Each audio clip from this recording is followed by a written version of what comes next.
Mari kita berdoa.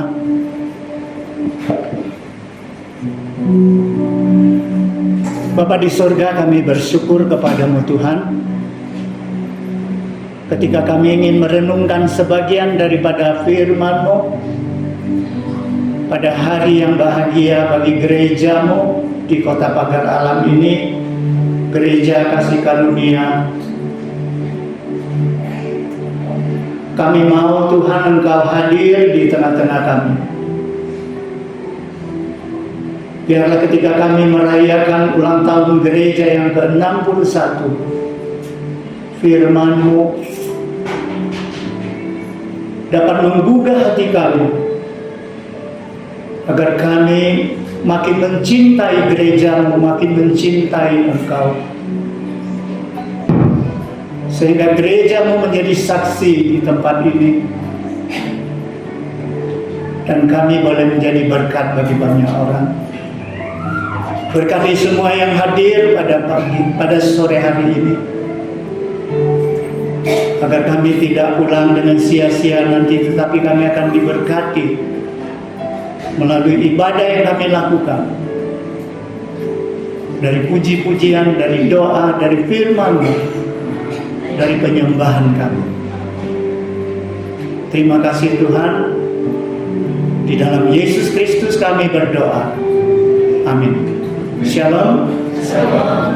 Bapak DS yang hadir pada saat ini saya hormati, juga Bapak Pendeta dan Ibu Andreas Dwi Tunggal. Selamat datang untuk semua jemaat. Shalom. Shalom. Pada hari ini firman Tuhan yang akan dibawakan, saya mengambil tema, yaitu tema ulang tahun kita, cintai gerejamu dengan rasa memilikimu. Jemaat yang saya kasihi, mari kita buka dua bagian Alkitab. Pertama 1 Korintus pasal 12 ayat ke-26 hingga ayat ke-27. Dua ayat saja. 1 Korintus pasal 12 ayat 26 hingga ayat 27. Kemudian nanti kita baca Yohanes pasal 2 ayat ke-17. Kita baca bersama-sama karena ayatnya tidak panjang. 1 Korintus pasal 12 ayat 26 dan 27. Kita mulai. Karena itu, jika satu anggota menderita, semua anggota turut menderita. Jika satu anggota dihormati, semua anggota turut bersukacita. Kamu semua adalah tubuh Kristus, dan kamu masing-masing adalah anggotanya. Kemudian kita baca di dalam Yohanes pasal 2 ayat ke-17. Kita mulai. Maka teringatlah murid-muridnya bahwa ada tertulis, cinta untuk rumahmu menghanguskan aku. Cuma yang saya kasihi di dalam Yesus Kristus, hari ini kita patut memuji Tuhan karena kita dapat merayakan ultah gereja kita yang ke-61. Oleh sebab itu, hal pertama yang harus kita lakukan adalah mengucap syukur kepada Tuhan yang selama 60 tahun ini telah menyertai gereja ini, memberkati gereja ini, dan Tuhan telah menolong kita melalui 61 tahun lamanya. Nah, saudara sekalian, di mana gereja kita dari awal merupakan persekutuan yang numpang di rumah, yaitu di gudang papanya Pak Johan, di gudang rotinya. Kemudian pindah ke toko potret punya Pak Petrus Ali, dan sampai hari ini kita memiliki gereja yang permanen, yang cukup nyaman kita beribadah di dalamnya. Kita patut bersyukur kepada Tuhan. Kalau dulu gereja kita dibangun masih dari kayu, tetapi sekarang kita dapat bangun secara permanen. Dulu gereja tidak punya sekolah, tetapi waktu pendeta Simanun Khalid di sini tahun 80-an, maka gereja memiliki PKMI 5. Saya ingat waktu itu anak TK masih sekolah di rumah panggung.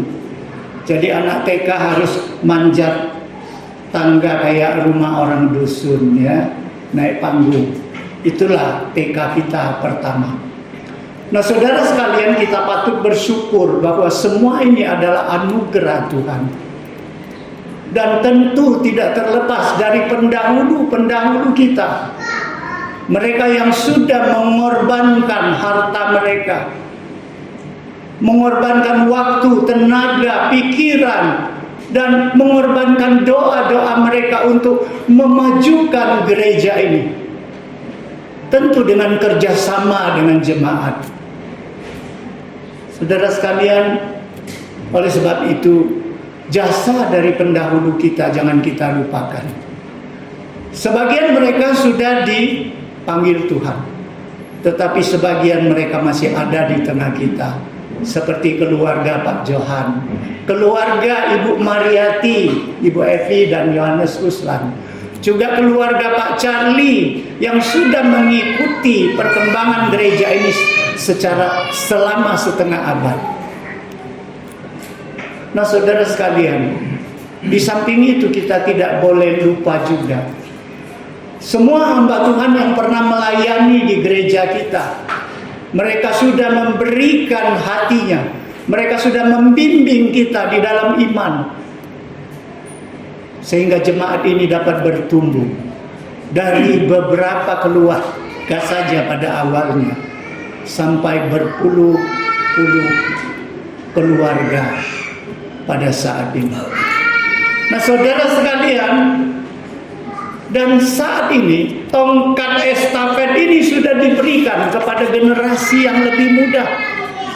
Tentu dengan harapan saudara sekalian bahwa gereja ini ke depan akan makin maju, makin bertumbuh, firman Tuhan makin luas diberitakan, makin banyak orang diselamatkan bagi Tuhan. Nah saudara sekalian, itu sebabnya kenapa saya mengambil tema hari ini, yaitu cintailah gerejamu dengan rasa memiliki. Tema ini mengandung panggilan kepada kita semua. Panggilan kita pribadi. Karena di sini tidak dikatakan kita, tetapi mu adalah engkau. Cintailah gerejamu dengan rasa memiliki. Jadi ada dua penekanan. Bagaimana kita mencintai segala sesuatu yang milik kita kalau kita tidak merasakan memilikinya. Saudara sekalian, kita selalu mencintai apa yang menjadi milik kita. Itu adalah fakta. Oleh sebab itu di dalam bacaan kita di dalam 1 Korintus, bahkan di dalam mayoritas suratan Paulus menekankan bahwa Kristus adalah, gereja adalah tubuh Kristus. Paulus selalu mengatakan bahwa Kristus adalah kepala gereja, Kristus adalah kepala jemaat, dan kita adalah anggota-anggota tubuhnya. Jadi saudara sekalian, bagaimana Kristus tidak mengasihi gerejanya kalau gereja itu adalah tubuhnya sendiri. Saudara sekalian, kita dapat melihat bagaimana Tuhan Yesus ketika masuk di bait suci di Yerusalem, bagaimana Yesus di situ menjungkir balikan meja-meja orang penukar uang di situ. Bagaimana Yesus dengan cambuk mengusir hewan-hewan korban yang diusir dari pelataran bait suci. Dan Yesus mengatakan, rumahku rumah doa, kalian jadikan sarang penyamun. Nah saudara sekalian, Oleh sebab itu, dilihat oleh Yohanes semangat Yesus mencintai bait suci, mencintai rumah Bapaknya. Oleh sebab itu Yohanes mengutip perkataan Raja Daud di dalam Mazmur pasal 69 ayat 9. Yesus mengatakan, pemazmur mengatakan, cinta untuk rumahmu menghanguskan aku. Yohanes melihat semangat cinta Yesus akan rumahnya, akan tubuhnya, seolah-olah api yang membara, yang membakar jiwanya. Nah, saudara sekalian, kalau hari ini kita adalah tubuh Kristus, kita kalau hari ini adalah bagian-bagian daripada tubuh itu, bagaimana mungkin kita tidak mencintai gereja kita? Bagaimana mungkin kita tidak membela nama baik gereja kita? Bagaimana mungkin kita tidak mencintai Yesus yang adalah kepala gereja itu? Nah, saudara sekalian, Paulus tidak hanya berkata bahwa gereja itu adalah tubuh Kristus. Gereja itu adalah tubuhmu juga. Tetapi Paulus mengatakan lebih spesifik lagi. Paulus mengatakan tubuhmu adalah bait Roh Kudus. Ini dicatat di dalam 1 Korintus pasal 6 ayat 19. Di sini Paulus ingin mengatakan bait Roh Kudus, gereja itu adalah tubuhmu. Saudara sekalian, apa bedanya gereja kita dan gerejaku? Saudara sekalian, saya pikir kenapa mobil L300 milik gereja, kalau dibandingkan dengan mobil pribadi kita, bagaimana perawatannya? Saudara sekalian, inilah jawabannya.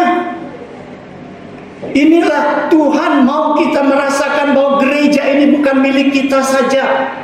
Gereja ini bukan sekedar tubuh Kristus, tetapi gereja ini adalah milik aku, milikku. Oleh sebab itu, oleh karena milikku, maka aku harus memeliharanya sebaik mungkin. Saudara sekalian, pastilah mobil pribadi kita dirawat lebih baik daripada mobil gereja. Karena apa?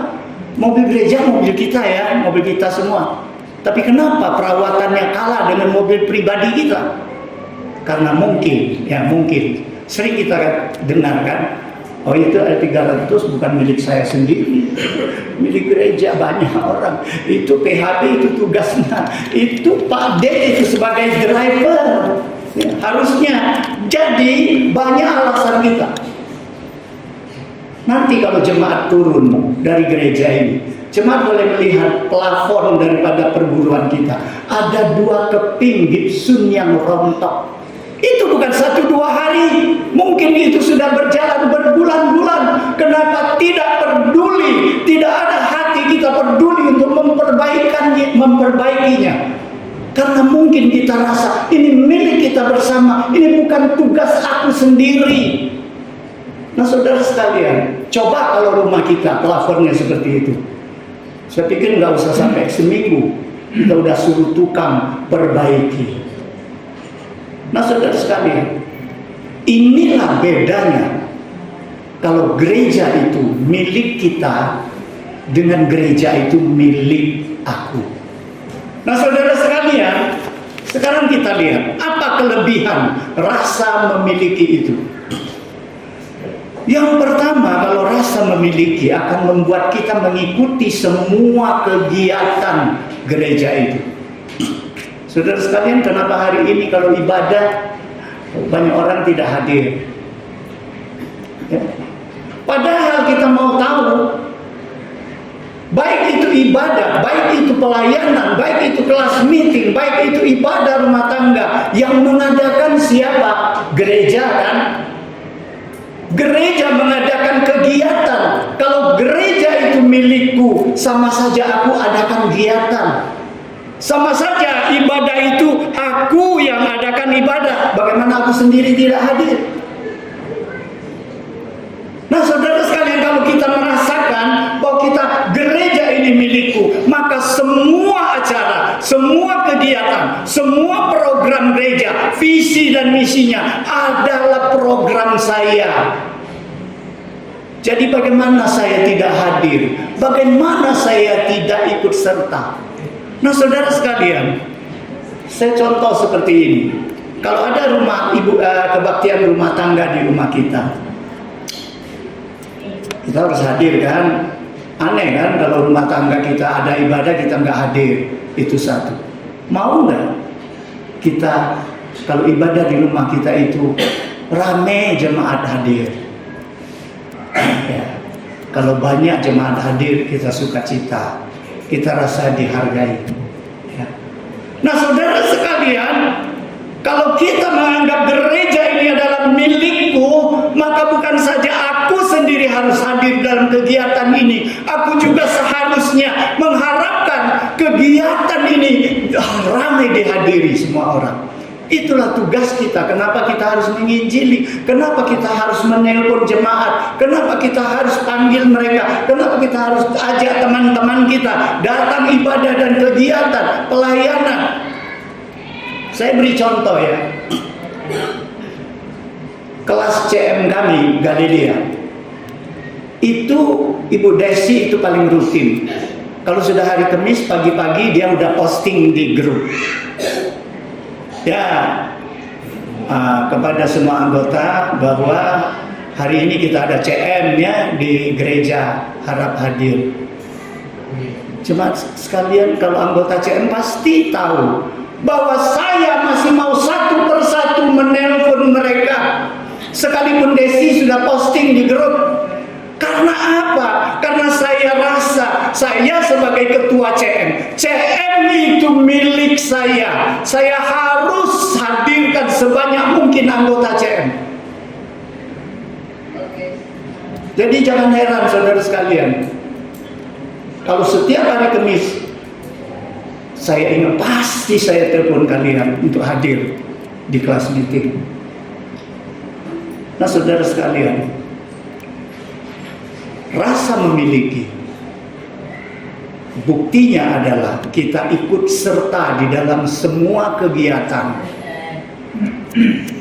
Mampukah kita lakukan itu? Kita buktikan. Itulah wujud kita cinta kepada gereja kita. Nah, saudara sekalian, yang kedua, rasa memiliki melahirkan pengorbanan. Kita tahu ya, bangsa Israel ketika keluar dari Mesir, mereka sampai di Gunung Sinai. Pada saat itu Tuhan mengatakan kepada Musa, diri kemah suci supaya jemaatku, supaya bangsaku ini boleh beribadah di kemah-kemah suci itu. Nah, supaya aku bisa memberikan pesan kepadamu di kemah suci itu. Nah, saudara sekalian, ketika Musa sampaikan pesan Tuhan itu, Alkitab mengatakan maka tergeraklah hati semua umat, semua bangsa Israel. Mereka bukan saja tergerak, tetapi mereka masing-masing memberikan yang terbaik untuk pembangunan kemah suci. Ada yang buka gelangnya, ada buka cincinnya, ada buka kalungnya, perhiasan mereka yang dapat dari Mesir. Ada yang memberikan kain ungu, kain sutera, apa yang terbaik mereka berikan untuk pembangunan kemah suci. Saudara sekalian, rasa memiliki membuat orang akan memberikan pengorbanannya. Nah, saudara sekalian, di dalam Alkitab juga mengatakan kepada kita, Nehemia ini sebenarnya adalah juru minum dari Raja Persia. Tetapi ketika dia melihat tembok Yerusalem yang sudah ambruk dan terbakar, hatinya menjadi sedih. Dia menangis, dia memohon kepada Tuhan. Dia punya kerinduan untuk membangun kembali tembok Yerusalem yang roboh itu. Kemudian seizin oleh Raja Persia, dia menghimbau kepada bangsa Israel agar mereka semua bersatu untuk membangun kembali tembok Yerusalem yang roboh itu. Saudara sekalian, di dalam Nehemia pasal 2 ayat 17 dan 18, bagaimana jawab dari bangsa itu? Kami siap untuk membangun. Saudara sekalian, ketika Nehemia berseru, mereka jawab, kami siap untuk membangun. Saudara sekalian, tembok Yerusalem yang roboh, saya cek 52 hari mereka gunakan untuk membangun kembali tembok Yerusalem yang sudah roboh itu. Mereka bangun bukan di dalam kondisi yang tenang. Banyak musuh mengancam mereka, sehingga kita mengatakan mereka sambil bangun, mereka sambil memegang senjata untuk siap perang. Nah, saudara sekalian, beginilah rasa cinta mereka kepada pekerjaan Tuhan, karena mereka rasa memiliki. Saudara sekalian, rasa memiliki haruslah kita wariskan kepada generasi penerus. Gereja kita sudah usia 61 tahun. Kalau di manusia itu sudah tergolong, ya kalau kata manisnya, usia indah. Kalau sebenarnya itu lansia, lanjut usia sudah. Nah, saudara sekalian, gereja kalau mau bertumbuh terus, dia harus ada regenerasi. Dia harus wariskan. Saudara sekalian, kalau kita berbicara tentang mewaris, pasti kita terbayang antara orang tua dan anaknya. Tentu terbayang juga yang diwariskan itu adalah uang dan harta. Nah, saudara sekalian, apa yang harus kita wariskan di dalam pelayanan kita, di dalam iman kita? Yang harus kita wariskan adalah iman kita, adalah karakter yang kita peroleh daripada Kristus. Dan di sini rasa memiliki gereja itu harus kita wariskan juga untuk generasi penerus. Saudara sekalian, saya pikir kalau orang mau mewariskan harta harus milik harta, ya. Nggak ada harta mewarisin harta. Nah, kalau kita mau mewariskan iman kepada anak-anak kita, ini harus kita mulai dari rumah, ya. Karena semua orang yang setia kepada Tuhan pasti mulai dididik dari rumah. Pasti itu dimulai dari rumah. Saya sendiri merasakan itu. Nah, saudara sekalian, kalau kita mau mendidik anak kita di segi iman, ya kita harus punya iman lah, ya. Kalau kita mau mewariskan rasa memiliki kepada anak kita, ya kita harus memiliki rasa memiliki itu.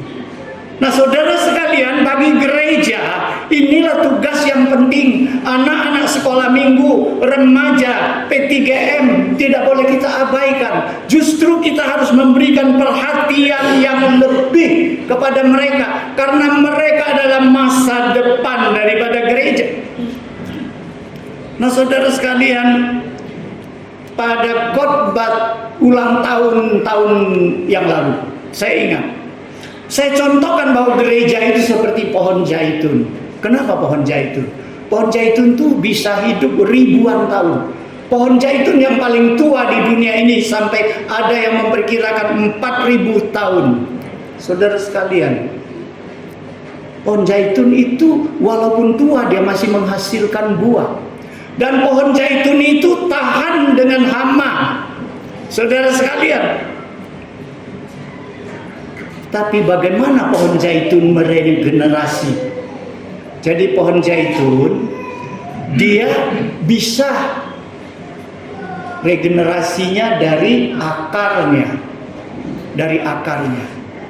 Kita tahu ya, pohon pisang itu, pisang hanya buah sekali ya, enggak 2 kali. Tapi ketika pisang itu sudah mati, maka dia dari samping sudah tumbuh. Di samping nanti tumbuh lagi, di samping tumbuh lagi. Nah, pohon zaitun dia berkembang dia regenerasinya dari akarnya. Kemudian dia juga bisa dari stik. Oh, ini musim di pagar alam ya. Kalau punya kebun kopi, kopi-kopi yang lama itu rame-rame mereka stik. Dipotong carang yang tua, disambung dengan carang yang muda, yang produktif, sehingga mudah menghasilkan buah. Nah, pohon zaitun juga demikian. Bisa regenerasinya dari stik. Nah, saudara sekalian, di sini menyatakan kepada kita betapa pentingnya kita memperhatikan, mewariskan generasi yang akan melanjutkan tugas pelayanan di gereja ini. Gereja kita sudah 61 tahun. Ya, kita harus mengerjakan, mewariskan itu.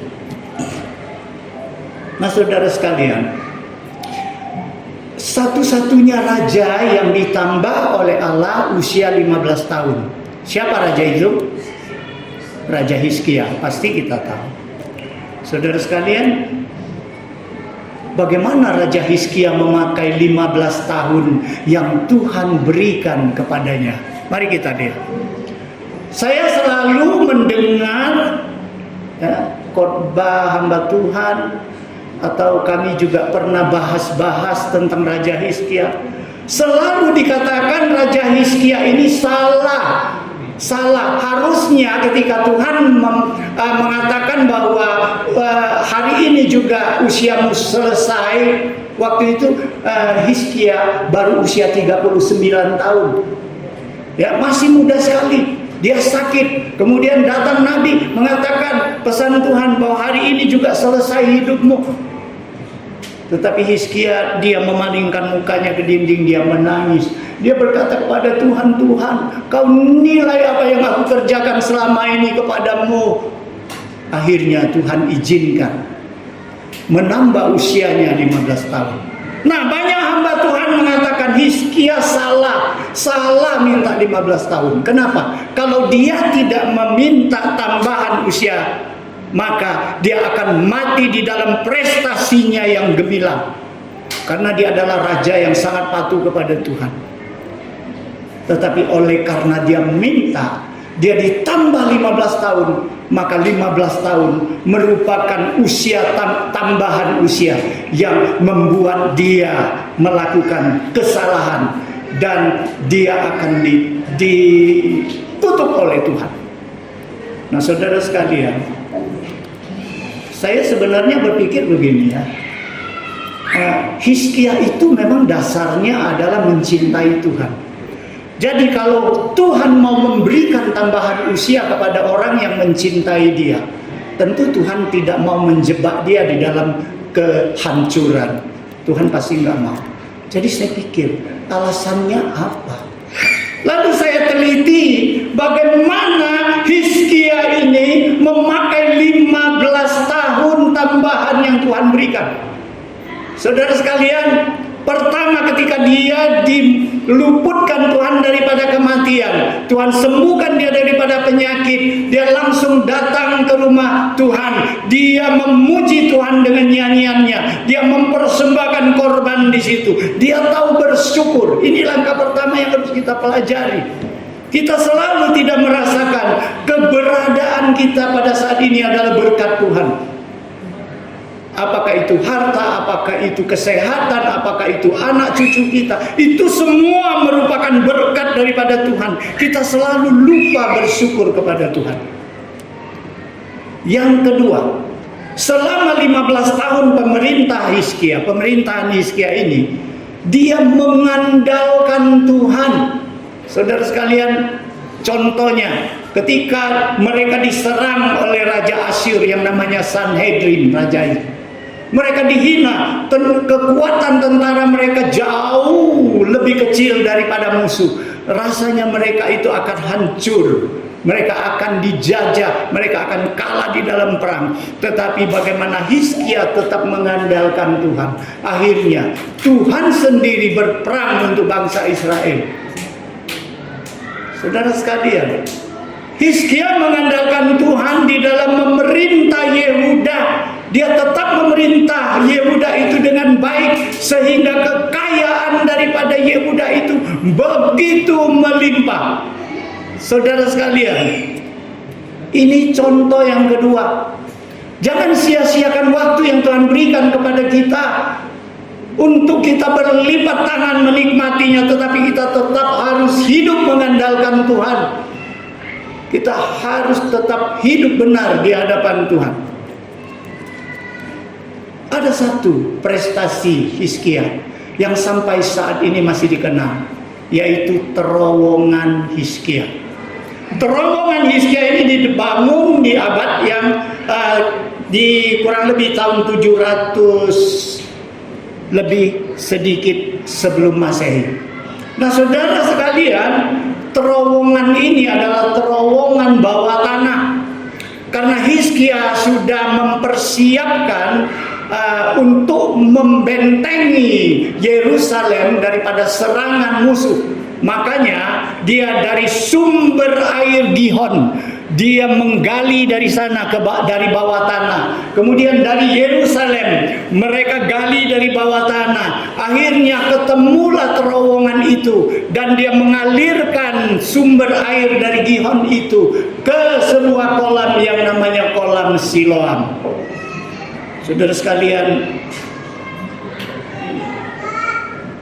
kolam Siloam ini, terowongan Hizkia itu panjangnya 533 meter, artinya setengah kilometer. Saudara sekalian, bukan pendek ya. Ini prestasi yang didirikan oleh Hizkia. Dan 750 tahun kemudian Yesus menyembuhkan seorang buta sejak lahirnya di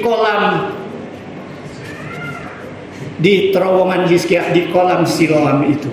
Nah, saudara sekalian, Hizkia bukan melewati 15 tahun tanpa prestasi, tetapi dia menciptakan, dia melakukan, dan dia menciptakan suatu prestasi yang dikenang sampai saat ini. Saudara sekalian, siapa bilang Hizkia gagal? Tapi Hizkia bukan orang sempurna. Dia juga gagal. Gagalnya di mana? Dia sombong. Ketika dia sombong, ada tamu dari di Babel datang. Dia tunjukkan semua kekayaan di istana. Wah, karena kesombongannya inilah Tuhan menubuatkan bahwa satu hari kelak keturunanmu dan hartamu akan diambil oleh Babel. Nah, saudara sekalian, bagaimana Hizkia menanggapi kegagalannya ini? Alkitab mengatakan di dalam 2 Tawarikh pasal 32-26, ketika Hizkia ditegur oleh Tuhan, dia mengaku apa? Tetapi ia sadar akan keangkuhannya itu dan merendahkan diri bersama-sama dengan penduduk Yerusalem, sehingga murka Tuhan tidak menimpa mereka pada zaman Hizkia. Nah, saudara sekalian, saya ingin mengangkat Hizkia ini adalah kita sama-sama tidak tahu usia tambahan yang Tuhan berikan kita berapa lama. Ya. Kita sama-sama tidak tahu berapa tahun lagi Tuhan beri kita hidup di dunia ini. Tetapi bagaimana kita manfaatkan, bagaimana kita memakai sisa hidup kita ini? Apa yang harus kita lakukan? Kita jangan lupa bersyukur kepada Tuhan. Kita tetap harus mengandalkan Tuhan dan melakukan hal-hal yang benar di hadapan Tuhan. Kemudian kita harus menciptakan prestasi-prestasi yang membanggakan hati Tuhan. Saudara sekalian, kalau kita salah, jangan lupa bertobat dan hati-hati dengan kesombongan. Saudara sekalian, saya sangat senang ya, karena gereja kita pada tahun 2026 ya, kita sudah selesaikan ibadah 4 etnis. Ya, pertama etnis Tionghoa, kedua etnis Jawa, ketiga etnis Batak, keempat etnis Indonesia Timur. Setiap kali ibadat etnis ini, kehadiran jemaat lebih daripada kehadiran minggu kalau kita adakan 2 kali ibadah. Padahal ibadah etnis itu hanya diadakan satu kali. Nah, saudara sekalian, dari sini saya melihat bahwa jemaat ini tidak memandang siapa engkau, dari mana engkau, suku apa engkau, tetapi semuanya bersatu, semuanya hadir di dalam ibadah. Satu kali ibadah, bahkan lebih daripada jumlah 2 kali ibadah. Kemudian di dalam ibadah etnis itu kita ada perjamuan kasih. Saudara sekalian, tidak pakai uang gereja, ya. Perjamuan kasih, jemaat masing-masing bersedia membawa makanan ke gereja dan kita nikmati bersama-sama dalam sukacita Tuhan. Saudara sekalian, ini suatu contoh yang baik. Ini suatu teladan yang baik yang harus kita pertahankan, harus kita kembangkan pada kemudian hari. Kita harus kerjasama seperti lagu yang kita nyanyikan tadi. Nah, saudara sekalian, di satu gereja di Eropa, sama ya, mereka seperti kita mau rayakan ulang tahun gerejanya.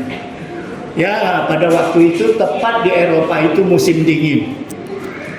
Jadi pendeta ini untuk menghangatkan suasana musim dingin, pendeta ini usul kepada jemaat, ya nanti di hari-hanya setiap keluarga jemaat bawa 1 jerigen anggur manis. Ya, 1 jerigen itu 5 liter lah ya, 5 liter. Nah, jadi jemaat semua setuju. Karena apa?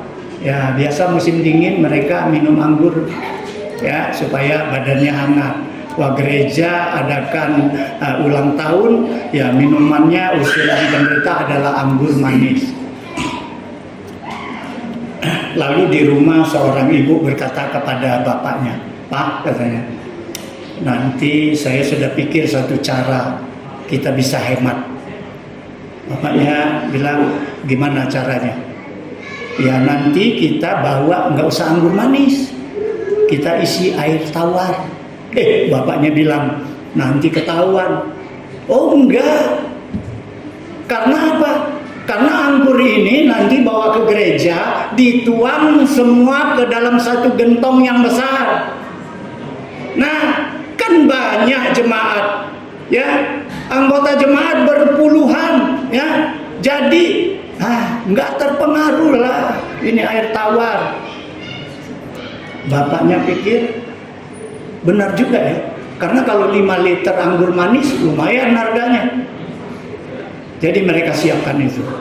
Tibalah harinya, mereka datang ke gereja. Wah, mereka sudah pakai rapi. Jemaat masing-masing tampil ke depan. Mereka masing-masing tuangkan anggur manisnya di gentong yang besar itu. Nah, saudara sekalian, acara pun diadakan, ibadah sudah diadakan. Tiba saat acara pesta.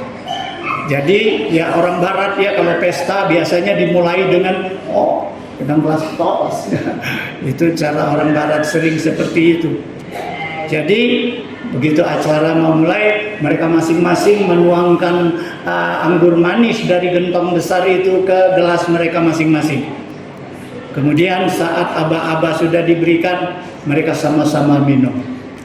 Apa yang terjadi ketika mereka minum? Tadinya suasana sukacita, hiruk pikuk, tiba-tiba jadi hening semua. Jadi mereka saling melihat, kau lihat aku lihat kau, pendeta lihat jemaat, jemaat lihat pendeta. Saudara sekalian, apa yang terjadi? Sudah hening sejenak, cukup lama juga pendeta akhirnya ngomong. Ya jemaat sekalian, kita puji Tuhan ya. Karena kalau dulu Yesus adakan mujizat di Kana, Yesus robah air jadi air tawar jadi air anggur.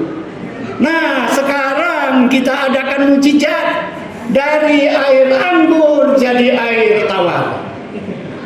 Saudara sekalian, ternyata bukan dia sendiri bawa air tawar. Jemaat pada semuanya seperti pikiran dia ya. Nah, biarlah orang bawa anggur manis, kita bawa air tawar. Nah, saudara sekalian, hari ini kita merayakan ulang tahun gereja yang 61. Yang kita bawa apa? Anggur manis atau air tawar? Saudara sekalian, inilah bukti bahwa apakah kita mencintai gereja Tuhan. Apakah kita mencintai gereja adalah milikku. Saudara sekalian, ini juga bukti apakah kita sudah memiliki rasa memiliki itu. Apakah rasa memiliki itu sudah ada di dalam hati kita, sehingga kita dapat berkata seperti Mazmur berkata, cintakan rumahmu Tuhan, menghanguskan hatiku. Semoga firman Tuhan hari ini dapat menggugah kita melalui tema ini, supaya kita semua mencintai gereja ini, karena kita tahu bahwa gereja ini milikku, bukan sekedar milik kita, bukan sekedar milik Tuhan, tapi milikku. Cintailah, sehingga kita dapat memberikan yang terbaik bagi Tuhan. Semoga firman Tuhan memberkati kita semua. Mari kita berdoa. Bapa di surga, kami bersyukur Tuhan untuk firman-Mu. Kami mohon Roh-Mu tetap bekerja sekalipun firman-Mu telah berhenti.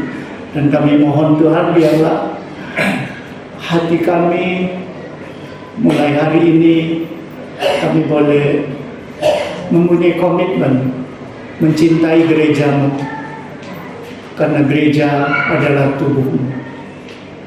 Gereja adalah kami. Ajari kami Tuhan untuk menghitung hari-hari kami, sehingga kami dapat hidup bijaksana di usia sisa yang Tuhan berikan kepada kami, sehingga kami boleh melahirkan prestasi yang menyenangkan hati Tuhan. Terima kasih Tuhan, tolong kami. Di dalam Yesus Kristus kami berdoa. Amin.